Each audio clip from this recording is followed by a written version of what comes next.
क्या आप जानते हैं भारत की पहली महिला योद्धा नौसेना अध्यक्ष कौन थीं? एक ऐसी रानी जिसने पुर्तगालियों की शक्तिशाली नौसेना को बार बार हराया। यह कहानी है तटीय कर्नाटक की रानी अब्बक्का छोटा की, जिन्हें लोग समुद्र की शेरनी कहते थे। रानी अब्बक्का छोटा का जन्म 16वीं सदी में तटीय क्षेत्र उल्लाल, कर्नाटक में हुआ था। वे छोटा वंश की रानी थीं और छोटी उम्र से ही तलवारबाजी, तीरंदाजी और घुड़सवारी में निपुण थीं। कहा जाता है कि वे रातों रात समुद्र तट पर उतरकर सैनिकों को प्रशिक्षण देती थीं। पुरुष प्रधान समाज में जब नौसैनिक युद्ध पुरुषों का क्षेत्र माना जाता था, तब अब्बक्का छोटा ने नौसेना की कमान संभाली। उन्होंने कवच पहनकर, तलवार थामकर सीधे युद्धपोतों का नेतृत्व किया। लोक कथाओं के अनुसार वे युद्ध से पहले सैनिकों की तरह साधारण वेशभूषा धारण करती थीं, ताकि कोई उन्हें कमजोर औरत न समझे।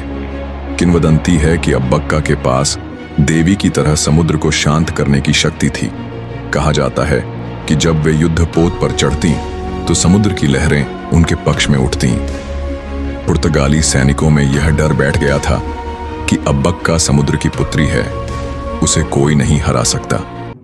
यद्यपि इतिहासकार इसे मान्यता नहीं देते, लेकिन जनता में यही विश्वास फैला। 1570 के दशक में पुर्तगालियों ने उनके साम्राज्य पर हमला बोला। अब्बक्का छोटा ने स्थानीय मुस्लिम, हिंदू और जैन शासकों के साथ मिलकर गठबंधन बनाया। रात के अंधेरे में उनकी नौसेना ने दुश्मनों पर धावा बोला और कई बार पुर्तगालियों के किले जलाकर राख कर दिए।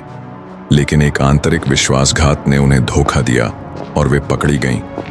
कहा जाता है कि कैद में रहते हुए भी उन्होंने विद्रोह का नेतृत्व किया। उनके निधन के बाद भी तटीय कर्नाटक में पुर्तगालियों को कभी शांति नहीं मिली। आज भी उन्हें भारत की पहली महिला नौसैनिक योद्धा और समुद्र की शेरनी के रूप में याद किया जाता है।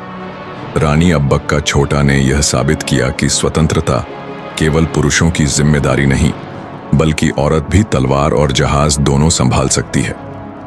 उनके बारे में कुछ तथ्य सच हैं, कुछ किंवदंतियां, लेकिन यही मिश्रण उन्हें एक अमर दास्तान बनाता है।